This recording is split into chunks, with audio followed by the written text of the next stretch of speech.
Hello and welcome back to Maa Brahmani classes. हम जो पिछला टॉपिक आधा छोड़ के गए थे उसको पूरा करेंगे। आज हम पढ़ रहे थे टेंस, और टेंस में स्पेशली हमने पढ़ा था present continuous tense, present perfect tense, present indefinite tense and present perfect continuous.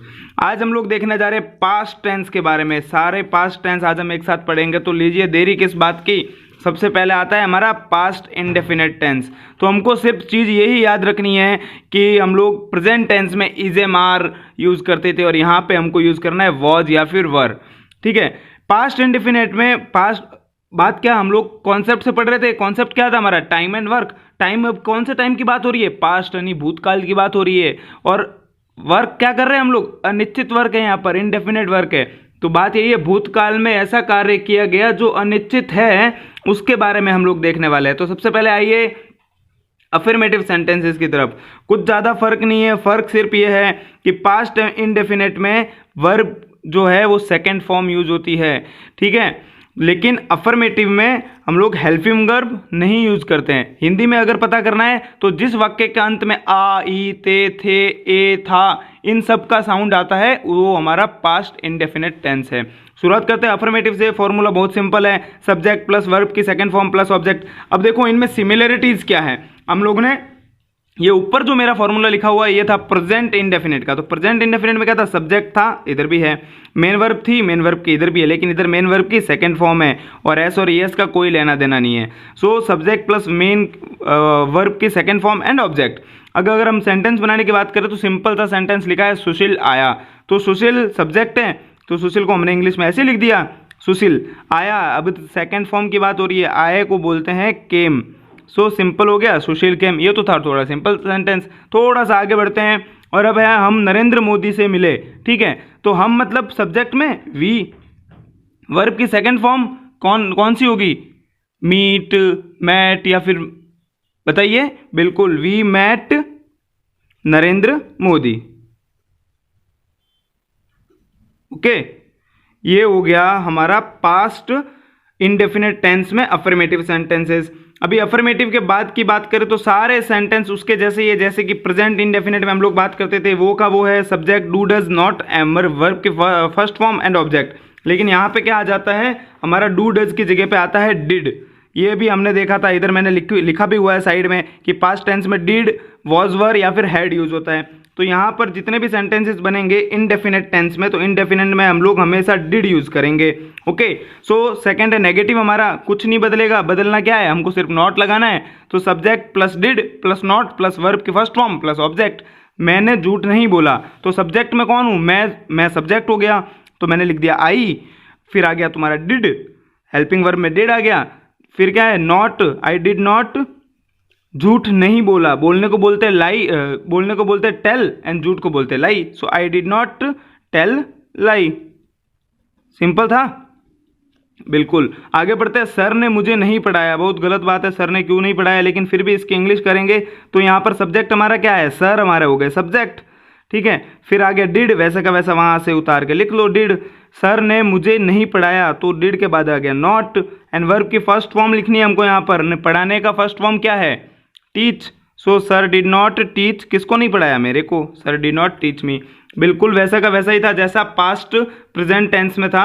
हम लोग प्रेजेंट टेंस जो पिछले वीडियो में देखे थे, अगर नहीं देखा है तो फिर से वो वीडियो देखिए प्रेजेंट टेंस का, क्योंकि उसके अलावा आप पास्ट टेंस नहीं पढ़ सकते हो। हम लोग पूरा ही उसी के बेस पे पढ़ते हैं। अगर आपने प्रेजेंट टेंस पढ़ा है तो आपने 60% टेंसेस कंप्लीट कर लिए हैं, क्योंकि उनसे ही बनते हैं हमारे past tense and future tense.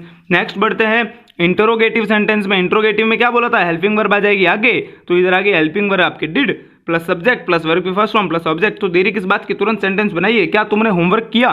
तो इधर क्या आपका पहले आ गया, तो क्या का मतलब क्या? डिड आ गया आपका आगे। डिड, सब्जेक्ट कौन है? तुम, मतलब यू। होमवर्क किया, did you finished homework, right. Then क्या तुमने टेंस पढ़ा? सिंपल है, did you teach tenses. Then हमारा डबल इंट्रोगेटिव, सबसे डिफिकल्ट वाला है ना। डिफिकल्ट, बहुत डिफिकल्ट है। बस इसमें करना क्या था हमको? WH फैमिली को आगे लेके आना था, बाकी सेंटेंस वैसा का वैसा है।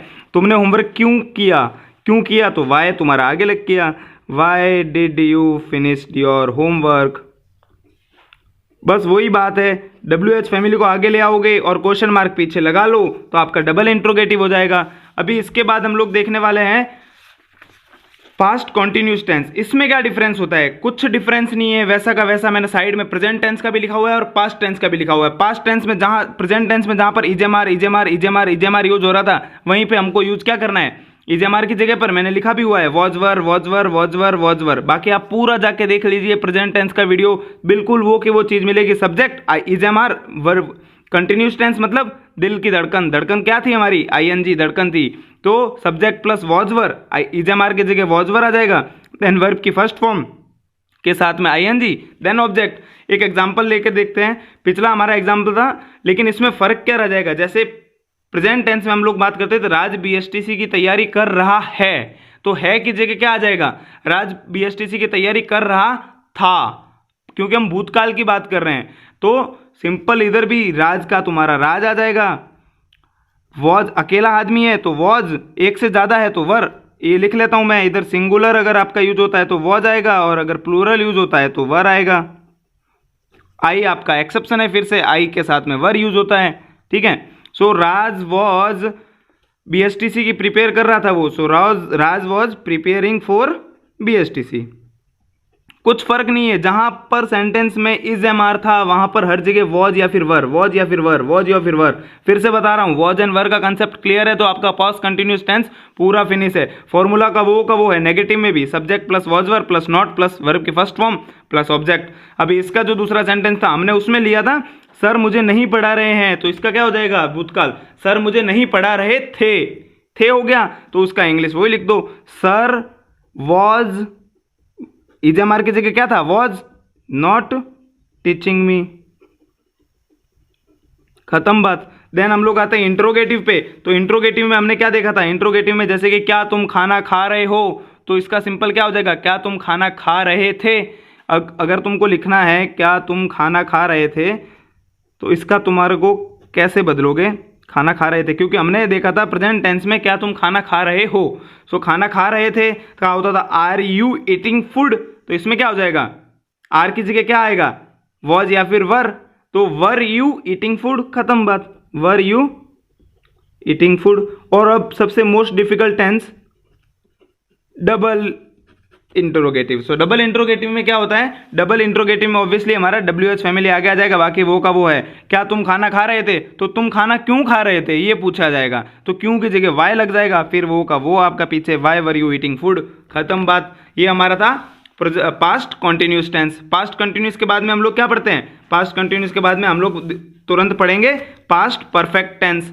पास्ट परफेक्ट टेंस में और प्रेजेंट परफेक्ट टेंस में क्या फर्क है देख लीजिए आप खुद ब खुद। इधर क्या है? सब्जेक्ट और हैज हैव, लेकिन हैज हैव की जगह हैड, फिर से इधर हैज हैव की जगह हैड, हैज हैव की जगह हैड, इधर भी हैज हैव की जगह पर आपका आ जाएगा हैड, खत्म बात। सिर्फ आपको हैड लगाना है, बाकी सिर्फ देरी किस बात की है कि आप जो प्रेजेंट परफेक्ट वाले टेंसेस थे उसका वीडियो एक बार फिर से देखिए, ये तुरंत समझ में आएगा, कोई दिक्कत वाली बात नहीं है। एग्जाम्पल लेके फिर समझाता हूं। जैसे इसमें क्या था? चुका हूं, चुके हैं, ठीक है। तो इसमें क्या था? चुका था, चुके थे, ये सब जो था, थी, जो भी आएगा वो हमारा पास्ट टेंस है। और पास्ट में भी परफेक्ट टेंस है, मतलब भूतकाल में परफेक्टली वो काम हो चुका है, उसके बारे में हम लोग बात कर रहे हैं। तो एग्जाम्पल क्या है? मैं पढ़ चुका हूं, तो इसका क्या हो जाएगा? मैं पढ़ चुका था। तो अगर मान लो लिखा मैंने मैं पढ़ चुका था, तो इसका क्या है? हमने लिखा था आई हैव स्टडीड, तो इधर आ जाएगा आई हैड स्टडीड। बाकी वही है, वर्ब की थर्ड फॉर्म ही यूज होगी, है ना। देन सेकंड है subject plus had plus not. Negative sentence में नॉट जुड़ जाएगा और कुछ नहीं जुड़ेगा। मैं पढ़ चुका था, तो मतलब मैं पढ़ नहीं चुका था, तो वही बात है आई हैड नॉट स्टडीड, नॉट लग गया खाली आपका। देन आपका हैड सब्जेक्ट मेन वर्ब की थर्ड फॉर्म एंड ऑब्जेक्टिव किसके लिए? इंटरोगेटिव के लिए। तो इसमें क्या है? हैड आपका हेल्पिंग वर्ब क्या आ गया? आगे आ गया हेल्पिंग वर्ब आपका, तो आप इसमें हेल्पिंग वर्ब आगे लगा लो।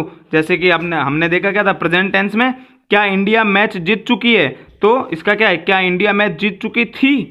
मैं हिंदी में लिख लेता हूं, फिर अपन इसको इंग्लिश में ट्रांसफर करेंगे। क्या इंडिया मैच जीत चुकी थी, है ना, क्योंकि था थे थी आ जाएगा ना इसमें। सो था थे थी के अंदर क्या हमने देखा था, has India won the match, तो इधर क्या आ जाएगा, हैज, ये रहा, हैज की जगह पे क्या आ जाएगा, हैड, बाकी वो का वो है, had India won the match, has India won the match. बस यही सिंपल है। हमने क्या देखा है कि हैड आ जाएगा किसकी जगह पर, हैज और हैव की जगह पर। और डबल इंट्रोगेटिव में भी क्या है, वो की वो बात है, डब्ल्यू एच फैमिली को आगे ले आओ, डब्ल्यू एच फैमिली के बाद में वो का वो सेंटेंस हो जाएगा किसका, आपका इंट्रोगेटिव सेंटेंसेस का। इंट्रोगेटिव में क्या था, बाद में आ जाएगा हैड, सब्जेक्ट ऊपर का वो हमने इधर कट कॉपी पेस्ट मारा है, डब्ल्यू एच फैमिली। जैसे क्या इंडिया मैच जीत चुकी थी, तो क्या आ जाएगा, इंडिया मैच क्यों जीत चुकी थी, ठीक है, ये क्वेश्चन बन जाएगा। तो इस क्वेश्चन का आंसर क्या लिखेंगे, इंडिया मैच क्यों जीत चुकी थी, मतलब क्यों का आ जाएगा वाई, बाद में ऐसे क्या, ऐसा इधर से cut copy paste, why had India won the match, क्योंकि वर्ल्ड कप जीतना था भाई। ओके, ये हो गया हमारा पास्ट परफेक्ट टेंस। अब पास्ट टेंस का सबसे अंतिम जो टेंस है वो होता है पास्ट परफेक्ट टेंस। सेम है वो भी, बिल्कुल भी आपका प्रेजेंट परफेक्ट कॉन्टिन्यूस टेंस है। इसमें बात क्या होती है, भूतकाल, समय की बात हो रही है भूतकाल, और कार्य कैसे हो रहा है, परफेक्टली हो रहा है, लेकिन कंटिन्यूस चल रहा है, भूतकाल में भी कार्य चल रहा है। तो कोई भी चीज अगर चल रही होती है तो हमको दिल लगा के करना चाहिए वो काम, तो हम इधर सब जगह दिल लगाएंगे, I N G I N G I N G I N G, हर जगह पर आई एन जी हमारा अवेलेबल है। तो जहां जहां पर आई एन जी लगेगा वहां पर कंटिन्यूस टेंस की पहचान है ये। आप बिना देखे आंखें बंद किए अगर आई एन जी लग रहा है, इसका मतलब कंटिन्यूस टेंस है। काल आपका कोई भी हो सकता है, past tense, present tense, future tense, लेकिन आईएनजी मतलब कंटिन्यूस टेंस, दिल लगा हुआ है बिल्कुल। तो हमने देखा था अफर्मेटिव में डिफरेंस क्या है, हैज हैव की जगह पर क्या ले आए हम, हैड, हैज हैव की जगह पर वापस से क्या ले आए हम लोग, हैड, हैज हैव की जगह पर हैड, हैज हैव की जगह पर हैड, बाकी वही चीज है। एग्जांपल लेके समझते हैं, जैसे कि हमने पढ़ा था पास्ट, ये हमने प्रेजेंट परफेक्ट कॉन्टिन्यूस टेंस में क्या पढ़ा था, पहला सेंटेंस, मैं कल से आपका इंतजार कर रहा हूं, तो रहा हूं की जगह रहा था। ऑब्वियसली अगर भूतकाल की बात करें तो था, थी, थू, ये सब हमारे दिमाग में आता है। तो वही बात है कि मैं कल से आपका इंतजार कर रहा था, इसकी इंग्लिश क्या हो जाएगी, आई हैव की जगह पे क्या आएगा, हैड, क्योंकि हैज और हैव की जगह पर had. So I had been waiting for you. अब मैंने एक और चीज बताई थी, अगर कोई निश्चित काल के लिए है तो हम लोग उधर लगाते हैं सिंस, अगर डेफिनेट टाइम पीरियड दिया हुआ है, अगर डेफिनेट नहीं दिया है तो फ्रॉम लग जाएगा आपका, ठीक है। तो यहां पर निश्चित है कि कल से आपका इंतजार कर रही थी, so for you from yesterday. Okay, क्योंकि कल कौन सा है हमको नहीं पता है। फिर हमारा आता है subject plus had plus not, बस इधर हमारा काम क्या हो गया कि इधर हैज हैव की जगह पर हैज हैव की जगह पर हैड लग गया है और इधर नॉट लगाना है। सो इसी सेंटेंस को अगर हम लोग फिर से लिखें, मैं तुम्हारा कल से इंतजार नहीं कर रही थी, तो इधर क्या लग जाएगा, हैड के बाद में not, I had not been waiting for you from yesterday, ठीक है। ये का ये सेंटेंस आ जाएगा, क्योंकि हमको खाली नेगेटिव बनाना है, नकारात्मक वाक्य, तो नॉट लग गया। देन अपना आता है इंटरोगेटिव, मतलब प्रश्नात्मक। तो प्रश्नात्मक में क्या, ऐसे प्रश्न जिनका उत्तर सिर्फ हाँ या ना में होता है, ठीक है, जैसे कि हाँ या ना में, लेकिन इधर भी हमारा हेल्पिंग वर्ब पहले आ जाएगा, हैड, किसकी जगह पर, हैज और हैव की जगह पर। अब तो तुम बिल्कुल एक्सपर्ट हो गए हो, क्योंकि प्रेजेंट टेंस में और पास्ट टेंस में ज़्यादा डिफरेंस है नहीं, सिर्फ फॉर्म्स का डिफरेंस है। और वो फॉर्म्स जो है वो उसकी पूरा जो लिंक है वो डिस्क्रिप्शन में अवेलेबल है, आप लोग देख सकते हो, कोई दिक्कत नहीं है। लेकिन ये देखने से पहले लास्ट दो हम लोग बना के जाते हैं। जैसे इंट्रोगेटिव में head plus subject plus been plus verb की first form plus ING, ING क्यों, क्योंकि दिल है।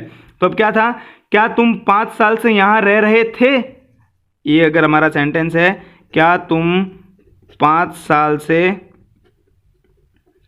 यहां रह रहे थे, तो इसका थे है तो मतलब क्या है, पास्ट टेंस है, परफेक्ट। रह रहे मतलब कंटिन्यूस में बात चल रही है, ठीक है। तो क्या तुम 5 साल से यहां रह रहे थे, तो इसमें क्या, हैड सबसे पहले आ जाएगा, हैव की जगह पे। बाद में यू बिन स्टेइंग हियर,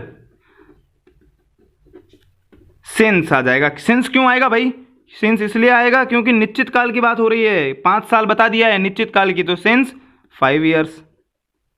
ये का ये सेंटेंस आप इधर ले लो, डब्ल्यू एच फैमिली को आगे लगाकर, तुम यहां 5 साल से क्यों रह रहे थे, तो why had been you staying here since 5 year. Since और फोर फ्रॉम में डिफरेंस आपको पता होना चाहिए। एक बार फिर से बताता हूँ कि सिंस का मतलब यह है कि कोई निश्चित काल दिया हुआ है, जैसे 2 साल, 2 दिन, ठीक है, 1 सप्ताह, ये सब अगर निश्चित काल दिया हुआ है तो आप सिंस लगाओगे। और फ्रॉम का मतलब ये, जैसे अगर कल दिया है तो कौन सा कल है नहीं पता है, 1 महीना कौन सा महीना है नहीं पता है। सो अगर वो आपका फिक्स नहीं है टाइम तो फ्रॉम, टाइम फिक्स है तो सिंस। ये हमारा था पास्ट टेंस पूरा। आगे हम वीडियो में देखने वाले हैं फ्यूचर टेंस के बारे में। सो जस्ट वेट एंड तब तक के लिए आप एक बार फिर से प्रेजेंट टेंस और पास्ट टेंस का रिपीटेशन कर लीजिए और हम लोग बढ़ेंगे फ्यूचर टेंस की तरफ। उसके बाद आपका टेंस बिल्कुल परफेक्ट हो जाएगा, ठीक है। और अगर आपको मेन वर्ब की फॉर्म्स चाहिए, first form, second form, third form, तो लिंक जो है वो डिस्क्रिप्शन में अवेलेबल है। Thank you and have a nice day. And once again just